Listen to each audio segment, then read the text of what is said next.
Hey friends! Welcome back to another edition of Fern Friends, which is part of the Fern Effect. Today, we are talking about an important topic within the realm of AI. That's AI governance.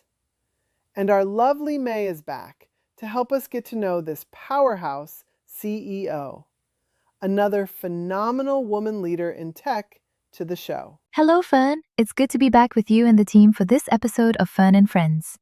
We are speaking with Meg Toups, correct? She's the CEO of BlueSky IT Partners, who is also a sports enthusiast and recently joined you at the Lone Star Live events in Dallas. Yes, May. Meg is a superwoman in her own right, and she has been a great supporter and sponsor of our Lone Star Live event this summer. I love that she is not just a visionary tech leader, but a proud mom and very intentional about making a positive impact every day. I agree, Fern. Let's see what I found.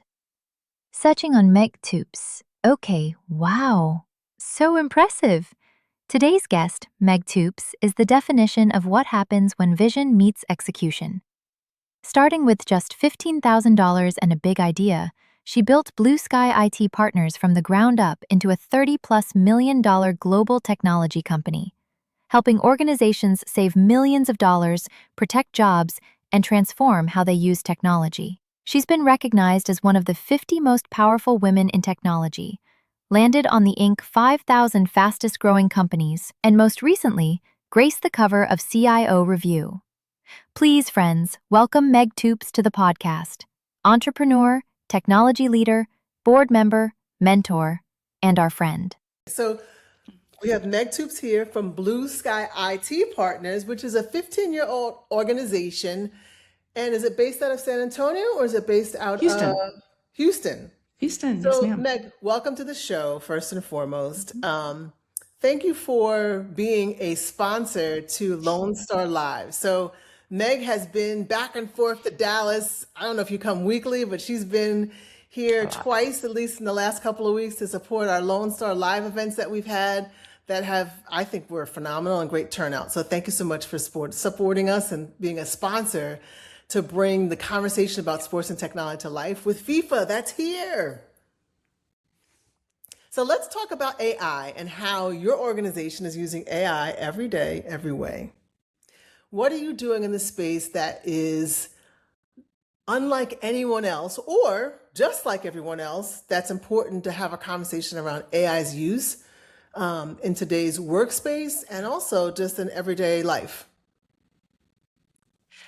Well, so thanks, Fern. I'm so happy to be on. I love sporting, FIFA, and if I was an athlete growing up, so I love anything with sports. So give me a sport, give me a ball, I love it.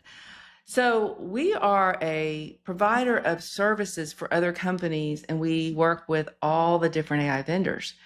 Okay. So in our small company of 5 people, even though we've got a equity partner, there's not a whole lot we're doing with AI right now other than protecting ourselves against it. Okay. And the interesting thing about that is that that's really the message that I have to my clients is I'm huge on AI governance. And as we take the journey down figuring out what AI means to each one of our companies, it's how you're using it that's important to me. Yep. To make sure that we can then take AI and become a competitive advantage and not a disaster.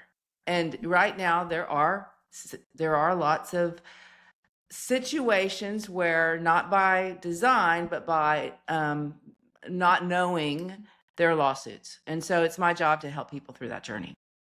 So when you say protect against, it's to make sure you're using it correctly. It's making sure that you're using it effectively, or that you have the right protections around your AI engagement. All of the above. Okay. So can you break down where it's gone awry, or from your experience where you've seen without the right proper AI governance where it's put organizations at risk? Yeah, I think the idea is that we can put tech out there and just let tech go. In a way, we found out tech used to be over in IT primarily, in OT, IT, maybe others. So we're giving our organizations this powerful tool and saying, go use it, without any real understanding of how they need to be using it, what they need to use it for, what they need to not be using it for. Right. And I've seen so many different, so I'll just give you some examples. And this is fairly well known. There's a large enterprise company who rolled out Copilot to all of their employees and said, hey, let's just go let them use this. This is safe. This is our tenant. The problem is data in, garbage out. What they put in is going to affect the output of whatever you're trying to do. So without the use case, that is a problem. So in this case, gentleman was using a browser, putting in his medical information. His boss was doing a annual review for him, and it came back, it said, don't bother, he'll be dead. Lawsuit. Wow. So okay. what my job is I work with some partners, platforms, and what have you, is to educate clients on use case and misuse, meaning we just turned it on. Another example, and these are all well-known examples, and there's all large lawsuits around this, and it goes back to the same things we've always talked about: data privacy, identity. It's not anything we in IT haven't understood. But now we're giving it to our environments and just saying, go.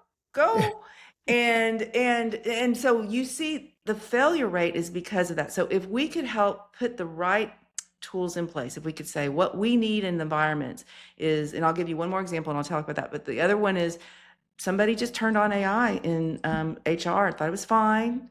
It was in Workday, said, we'll just turn on AI. This will help me with resume. And a gentleman was trying to get a job and could not get an interview, and he was qualified. He changed his name, and this was what it was, to the whitest name possible. That was in the lawsuit, and got an interview.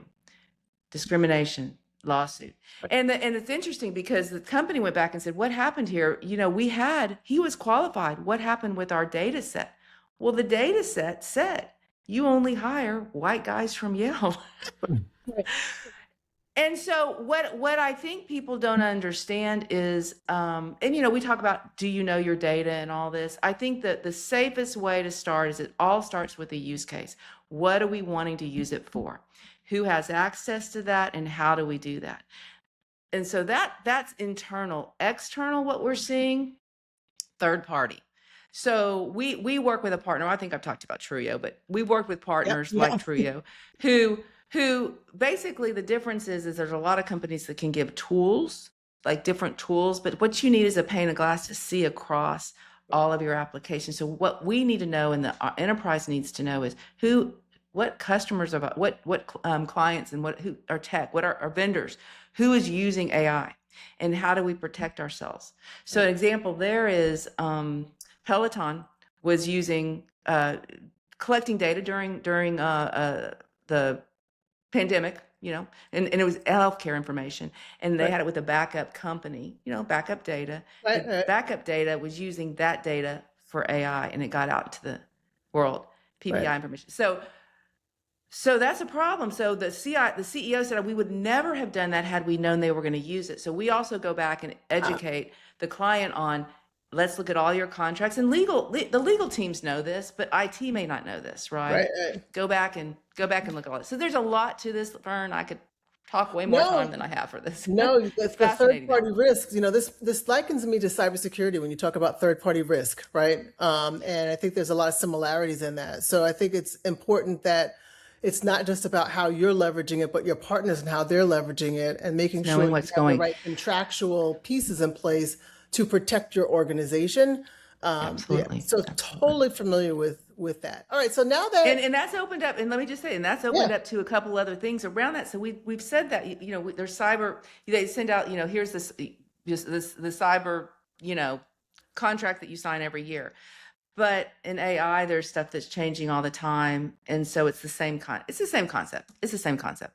So do you think this is going to drive more regulation, or at some point will drive government regulation on use of AI to govern? There already is. There is there is right now. In fact, people are scrambling right now because the government just signed a document that says that you have to show you signed a law that says you have to show that you not only have a policy and a board, but Right. that you have security in place, that you have compliance in place, that everyone is trained. So right now, so if you remember GDRP, this is Yes. like GDRP. Yeah. We've been Yeah. here, we've done that. Yeah. So, so everybody out there now, here's This a is like challenge for the socks. It's like socks too. you've It's like been there, done socks. that. What's new Yeah. about this? Yeah. And it's funny because you've in your career, and you've had an amazing career, you've seen this over and over again. And so I see this as not much difference than I started in IT before there was the internet and there was the internet. Right. I wasn't in the industrial revolution, but I watched, and I think there's going to be amazing opportunity. I'm not in the camp that says we're losing jobs. Sorry. I'm in the camp. I'm not either. I'm in the camp that says this is an amazing opportunity, but what it's going to make us all do is you cannot now just go to work and go home. You need to get on the bus. You're going to have to want to learn this stuff, and we're going to have to do it. So it's interesting. So that GDRP, so it's the same kind of thing. These laws are coming. Companies are going to have to comply, and the government will probably make some examples out of some big ones. No, that's the only way And that everybody's going to learn. jump on board. Yeah, everyone will learn. It'll force people to jump on board, organizations to jump on board, and it's a ride that we can't miss. And so I think you're bringing to light the importance of. And adopting something early. interesting is you know how hard it is to get money from our executives around cyber. Well, there's a cyber ding, but it's only if you have a breach. Now it's going to be a ding. Now it's going to be if you don't have this in place, you're not going to be able to get your compliance, your SOC 2 or your whatever. You're not going to be able to get it without this. So it's a very interesting time. All right. So personally, which tool is your favorite tool? It depends. Great answer. It depends. Depends on what you're doing. It does depend. So there you go. I use Claude when I need to do some more analytical type of work, Right. some more strategic kind of work. ChatGPT is fine. We use it all the time. I just choose two. I could use Copilot all the time. I don't, but I just use two because that's the other thing is a lot of people use everything. And right now, those are the two that I need. That's all I need. Yeah, I think my third one I use Claude and ChatGPT. I do use Gemini. I like to take a concept or an idea that I'm researching and pit them the three against each other and see the differences in what Claude will say versus ChatGPT versus Gemini. And then It is interesting. Then I pull out the salient components that I need for what I'm researching. So it's a huge research. I do that too. I do that. And it's interesting how they correct each other. Yeah. And then Grammarly steps in. Yeah. Well, listen, everyone's got an opinion, Fern. everyone has an opinion, and there's so much more that we could talk about here. But as you know, this is quick and punchy, and AI governance is huge. Thank you for bringing it to the forefront and letting us know how your organization is leveraging it with your partners and your customers, and that everyone's got to get on the bus. So it is what it is. Happy to help everybody that wants to know. I am a free agent. I talk about it all the time. Awesome. Well, Meg, thank you so much for being on Fern Friends. You have a fantastic weekend. You too. And we'll see you on the other side. Well, Fern, that was a great quick discussion. Some people build companies and others build legacies. I feel Meg has done both.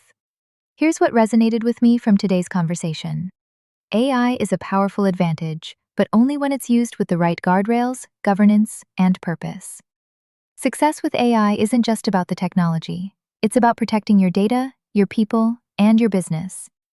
And here's the big takeaway. Don't fear AI, but don't ignore it either. Learn it, govern it, and use it wisely. Thank you, May. And thank you, the ever-energetic Meg Toups, for being part of Fern and Friends. To our listeners, we will be back next week. Until then, continue to check us out on LinkedIn and YouTube. Listen, like, subscribe at The Fern Effect.